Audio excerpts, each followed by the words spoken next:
Scott Kenji Garcia. Get up here. All right. Right there. So, yeah, I was just saying that I bought a $85 lot up in Sun Valley, which is like Holbrook. And so I just went to the property last week on the holiday and was making some videos. And I bought another property up there 5 years ago for $1,000, and I have it on the market for $1,900 seller finance, or $2,600 seller finance, or $1,900 cash. But I called up one of my buddies. He got in a car accident 2 years ago, and I was like, "Hey, how's it going?" He's like, "Oh, got a really bad car accident. My business is suffering, and I got all this land that I don't know what to do with." And I was like, "How much land do you have?" He said, 16 acres. I was like, "I'll buy it from you. Would you do it on seller finance?" He said, "Sure." So I would pay them. I got about 11 acres, and then I was putting it on the market, and I got a 10-acre property, went out towards New Mexico, right next to the pecan trees, and then he's like, "Whoa, you're listing this for 19 grand? Wait, let's," and then he cut the deal. Yeah. Yeah, so stop returning my phone call. But I got about 11 acres, so I got a couple pieces of property in Dateland,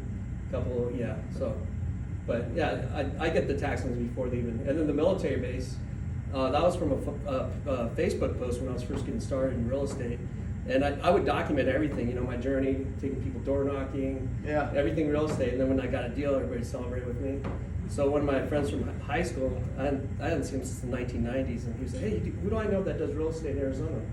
"Oh, Scott does." So hit me up. He said, "My half-sister passed away, or her dad passed away, left her 77 properties. She lost her job. She got divorced that year, and she had a special needs kid. And I was a missionary for my church for 2 years in Japan, so you learn to empathize with people, and sure. just, that's really tough." And she said, "You know what, Scott? I really like you. If you just pay off the $4,000 that we owe in taxes on the property, you can have the military base." And I was like, "What? I can buy a military base?"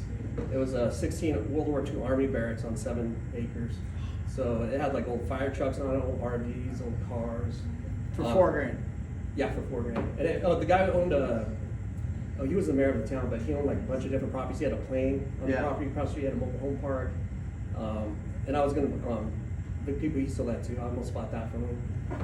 And he owned a Army surplus store, and so that's where he stored all his things. There's like military tables, chairs that we sold like online, old vintage signs, video arcades, computers, and then it was just a crazy property because people were stealing copper, metal off of it. And we found a dead body.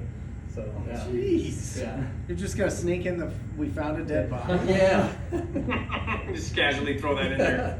There's an investor from New York, and he was buying a property for in each state, and so he went and he's like, "I think there's a dead body here, big mound with freshly dug and rocks with a cross." And I told the police officer, and she's like, "Oh yeah, we have a lot. It's right next to the border." So she said, "Yeah, that's one of the places where the people come, that they stop at the border, and then they go to a church right next to it." And so she said it was probably someone who passed away along the hike. And so I was like, "Okay, just so you know, it wasn't me."